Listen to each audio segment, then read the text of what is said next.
वालेकुम जी, मैं हूं Mansoor Ahmed Kataria and you are watching legal inside with Mansoor Ahmed Kataria. हमारे चैनल को सब्सक्राइब कीजिए और मजीद कानूनी मालूमात के लिए देखते रहिए।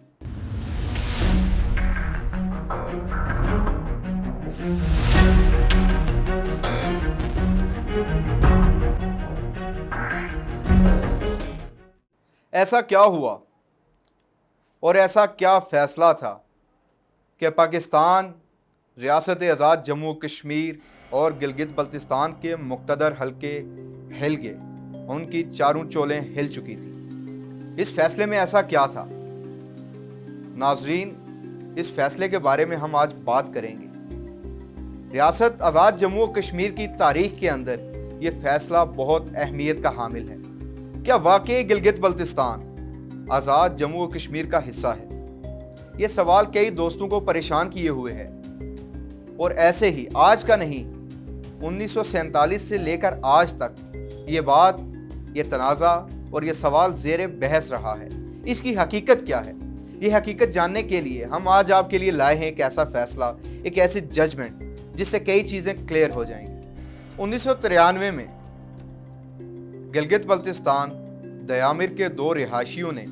आज़ाद जम्मू कश्मीर हाई कोर्ट की रिट ज्यूरिसडिक्शन को इन्वोक किया, यानी हाई कोर्ट में एक पटिशन दायर की और यह दरख्वास्त की कि गिलगित बल्तिस्तान को आज़ाद जम्मू कश्मीर का हिस्सा पढ़ा जाए, समझा जाए और इंतज़ामी तौर पर गिलगित बल्तिस्तान को रियासत आज़ाद जम्मू कश्मीर के हवाले कर दिया जाए। इस केस के अंदर जहां मुख्तलिफ पार्टीज़ को बुलाया गया सुनवाई के लिए, वहां हुकूमत पाकिस्तान यानी रियासत पाकिस्तान को भी एक पार्टी के तौर पे समझा गया और बुलाया गया और फिर आर्गूमेंट्स तमाम पार्टी से लिए गए।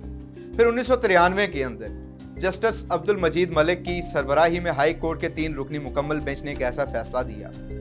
जो आज तक तारीख में याद रखा जाता है। इस फैसले में तमाम तारीखी, सकाफती, रियासती, इलाकाई और जुग्राफियाई हकाइक को मद्देनज़र रखते हुए अब्दुल मजीद ने 200 सवाल पर मुश्तमिल एक फ़ैसला तहरीर किया और इन तमाम बातों का अहाता करने के बाद वो इस नतीजे पर पहुंचे कि वाक़या गिलगित बल्तिस्तान रियासत आज़ाद जम्मू कश्मीर का हिस्सा है। और इस हवाले से उन्होंने जो हुक्म फरमाया उसमें ये चीज़ें भी शामिल थी कि फौरी तौर पर गिलगित बल्तिस्तान को रियासत आज़ाद जम्मू कश्मीर के ज़ेर इंतज़ाम किया जाए। गिलगित बल्तिस्तान के अवाम को रियासत आज़ाद जम्मू कश्मीर के तमाम अदारों के अंदर यानी असम्बली के अंदर और जितने भी कौमी अदारे हैं उनके अंदर एक नुमाइंदगी दी जाए, उन्हें रियासती बाशिंदा समझा जाए, उन्हें सिविल सर्विसेज के अंदर, कश्मीर कौंसल के अंदर और मुख्तलिफ जितने भी रियासती अदारे हैं उसके अंदर नुमाइंदगी दी जाए। और साथ ही पाकिस्तान हुकूमत को यह हुक्म जारी किया गया कि आपने इन तमाम मामलात में रियासत आज़ाद जम्मू कश्मीर को असिस्ट करना है कि वो गिलगित बल्तिस्तान को अपने ज़ेर इंतज़ाम ला सके। ये फैसला अपनी नोयत का एक पहला फैसला था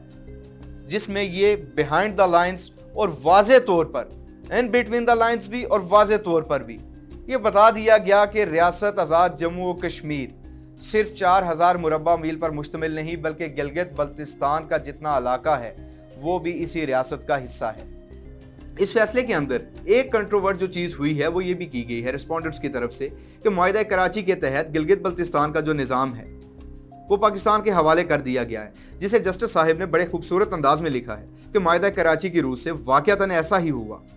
कि वो लिख दिया गया, वो पाकिस्तान को दिया गया था, ज़ेर इंतज़ाम पाकिस्तान के किया गया था, मगर चूँकि बाद में रूल्स ऑफ बिजनेस भी बने और उन रूल्स ऑफ बिजनेस के बाद 1970 का एक्ट आया, फिर 1974 का एक्ट आया, जिस वजह से माहिदा कराची ऑटोमेटिकली वो रिवोक हो गया, उसकी कोई इफादियत नहीं रही। खैर, इसमें ऐसी कई चीज़ें हैं जो डिस्कस हुई हैं। इसमें स्टेट सब्जेक्ट भी डिस्कस हुआ, इसमें लोकल अथॉरिटी के हवाले से भी डिस्कशन की गई है कि what do you mean by the local authority, यानी आज़ाद कश्मीर की जो गवर्नमेंट है वो यूनाइटेड नेशंस ने as a local authority recognise की गई है। इस फैसले के अंदर ये बात बड़ी क्लियरली लिखी गई कि मिड 30s में, 1930s में, चूँकि गिलगित बल्तिस्तान को ब्रिटिश के हवाले लीज पे कर दिया गया था 60 साल के लिए। और कई ये लोग ये भी कंट्रोवर्ट करते हैं, ये पॉइंट भी रेज करते हैं, चूँकि वो ब्रिटिश के अंडर था, उन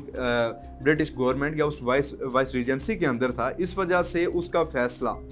रियासत आज़ाद जम्मू कश्मीर के लोग नहीं कर सकते। लेकिन तारीखी पस मंज़र के अंदर जो जस्टिस साहब ने बात लिखी है वो बड़ी आई ओपनिंग और बड़ी एनलाइटनिंग है, यानी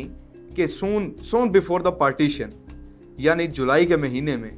रियासत जम्मू व कश्मीर के जो महाराजा था, महाराजा हरि सिंह ने अपना ब्रिगेडियर हरि गंसारा सिंह को गिलगित में भेज दिया था और उसने दोबारा रियासत के नाम पे वहाँ पे कंट्रोल अपना हासिल कर लिया था। यानी जो इंडिपेंडेंस एक्ट